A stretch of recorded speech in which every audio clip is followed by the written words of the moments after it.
তুমি জানো ভয় কাকে বলে? ভয় মানে মাদারা একা দাঁড়িয়ে আছে আর হাজারো সিনবি কাঁপছে। সে ছিল এমন এক মানুষ যার চেহারায় ছিল মৃত্যুর ছাপ, কিন্তু হৃদয়ে ছিল শান্তির নকশা। কিন্তু সেই শান্তি ছিল ভয়ঙ্কর।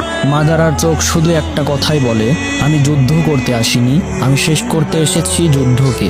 এক সময় সে বলেছিল, আমি সেই ছায়া যাকে কেউ ধরতে পারে না, কারণ আমি কখনো আলোতে দাঁড়াই না। তুমি জানো একজন মানুষ কবে হারে? যখন তার চোখে পানি আসে, কিন্তু সে তা কাউকে দেখাতে পারে না। মাদারা হেরেছিল না শক্তিতে না, সে হেরে গিয়েছিল ভালোবাসার কাছে।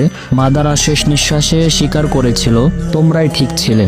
আমি শুধু চেয়েছিলাম এমন এক জগৎ তৈরি করতে যেখানে আমার ছোট ভাইগুলো মরবে না, তারা আবার হাসবে। কিন্তু আমি ভুল পথ বেছে নিয়েছিলাম। মাদারা উচিহা আমাদেরকে শিখিয়ে যায়, পৃথিবীতে সবচেয়ে বিপজ্জনক মানুষ সেই ব্যক্তি যে কাঁদে না, শুধু ভাবতে থাকে। ভিলেনদের জন্ম হয় না, তাদের তৈরি করা হয়।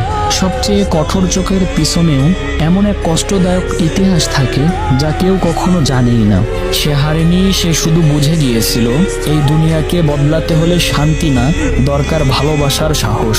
মাদারা উচিহা মারা যায়নি, সে রয়ে গেছে প্রতিটা সেই চোখে যা দেখে অন্যায় আর বদলাতে চায় দুনিয়াকে।